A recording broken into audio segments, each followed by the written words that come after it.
Hello दोस्तों, आज हम बात करेंगे जीएसटी के निर्देश के बारे में जो कि सरकार द्वारा फेक रजिस्ट्रेशन के खिलाफ जारी किया गया है। ये निर्देश 12 अगस्त 2024 को जारी किया गया था। ये इंस्ट्रक्शन उन फेक रजिस्ट्रेशन और नकली इनवॉइस को हटाने के लिए हैं जो कि सरकार के रेवेन्यू को नुकसान पहुंचा रहे हैं। जी हाँ दोस्तों, इससे पहले भी जीएसटी ड्राइव चल चुकी है ऑल इंडिया। फिर उसके बाद दोबारा ये नया इंस्ट्रक्शन जारी हुआ है कि साहब ये दोबारा एक बार सर्वे शुरू किया जाए। जीएसटी ऑफिसर जा के चेक करें कि कोई फेक जीएसटी तो नहीं लेके बैठा है, कोई फेक इनवॉइस जारी करने का काम तो नहीं करता है। तो उस सब के लिए है। तो आज की जो हमारी वीडियो है इसी टॉपिक पे चलिए शुरू करते हैं हमारा वीडियो। सबसे पहले हम बात करते हैं कि ऑल इंडिया ड्राइव का उद्देश्य क्या है। इस ड्राइव का मुख्य उद्देश्य फेक जीएसटी की पहचान करना है और उन्हें सिस्टम से बाहर करना है। मतलब इस ड्राइव में जो ऑफिसर आएंगे वो चेक करेंगे भाई आपका जीएसटी फेक तो नहीं है। अगर फेक होगा तो उसको सिस्टम से बाहर कर देंगे।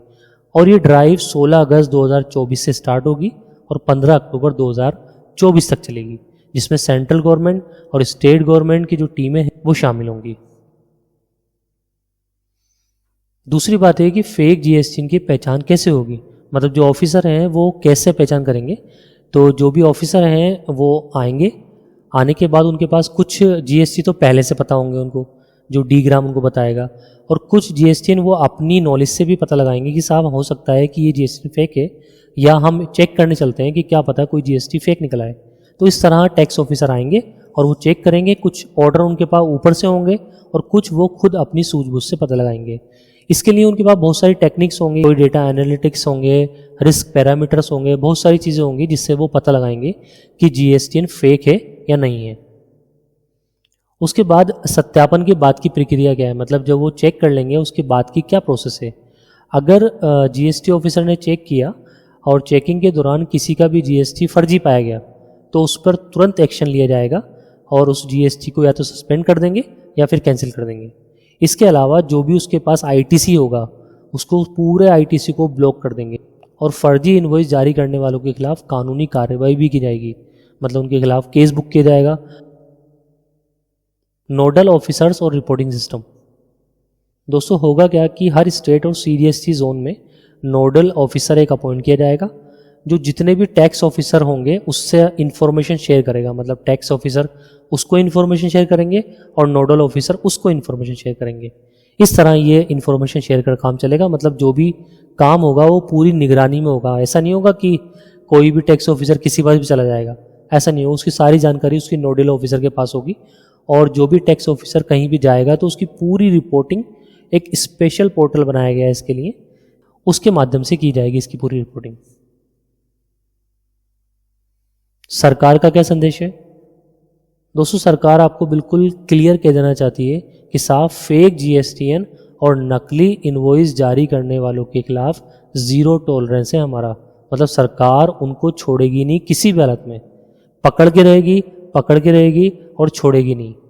सभी को अपना टैक्स सही तरीके से और समय पर भरना चाहिए ताकि कोई भी परेशानी ना हो। ये तो सारी बातें इस इंस्ट्रक्शन की थी। अब आपका डिजिटल सीए आपको क्या सलाह देगा। मान लीजिए जीएसटी ऑफिसर आपके यहाँ आते हैं, आपकी दुकान पे आते हैं, आपके ऑफिस आते हैं, आपकी फैक्ट्री आते हैं, तो आपको उससे पहले क्या क्या तैयारी करके रखनी है। देखो, टैक्स पेयर के रूप में सबसे पहले आपको ये देखना होगा कि कहीं आपका जीएसटी में कोई गड़बड़ी तो नहीं है। मतलब जीएसटी रजिस्ट्रेशन आपका सही होना चाहिए और कोई गड़बड़ी नहीं होनी चाहिए। गड़बड़ी से मतलब है कि आपने कोई फेक डॉक्यूमेंट से जीएसटी रजिस्ट्रेशन ना लिया हो। इसी तरह अगर आप ईमानदारी से अपना टैक्स भर रहे हैं तो फिर आपको कोई टेंशन लेने की ज़रूरत नहीं है। ये जो ड्राइव चल रही है, ये चेकिंग चल रही है, सिर्फ फर्जी रजिस्ट्रेशन के खिलाफ है या उन लोगों के खिलाफ है जो फेक इनवॉइस, फर्जी बिलिंग का काम करते हैं। तीसरी बात, अगर आप भी फर्जी बिल बेचने खरीदने का काम करते हैं तो आप पर भी बड़ी कार्रवाई हो सकती है। इसी तरह आप अपने पास जो भी आपके सेल के, परचेज के बिल हैं उनको संभाल के रखें। अपने दुकान या ऑफिस के बाहर जो जीएसटी नंबर लिखाना है, आपको फर्म का नाम लिखाना है, कॉन्टैक्ट नंबर लिखाना है, वो लिखा के रखें। कोई बैनर लगाएं, कोई पेंट कराएं, इस तरह की चीज़ें ज़रूर होनी चाहिए। इसके साथ ही साथ जब आपने जीएसटी के लिए अप्लाई किया था तो उस टाइम आपने रजिस्ट्रेशन के टाइम जो भी डॉक्यूमेंट्स लगाए थे उनकी एक कॉपी अपने पास रखें।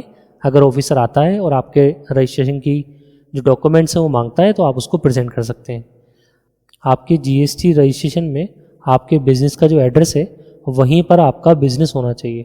वरना आप बड़ी मुसीबत में आ सकते हैं। दोस्तों होता क्या है, कई बार लोग क्या करते हैं, जीएसटी रजिस्ट्रेशन तो करा लेते हैं घर से और कारोबार करते हैं बाजार में कहीं दुकान में, सोचते हैं कोई चेक करने तो आता नहीं है तो हमें टेंशन लेने की ज़रूरत नहीं दोस्तों, ऐसा नहीं है।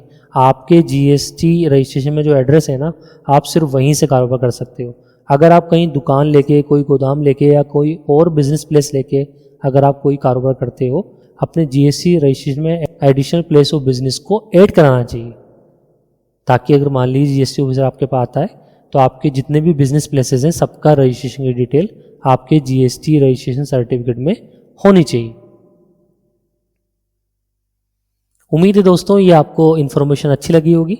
अगर आपको हमारी वीडियो से रिलेटेड कोई आपके मन में सवाल है तो आप हमें कमेंट करके बता सकते हैं। ऐसी ही और जानकारी के लिए हमारे चैनल को सब्सक्राइब करें और वीडियो को लाइक करना ना भूलें। Thank you, thanks for watching.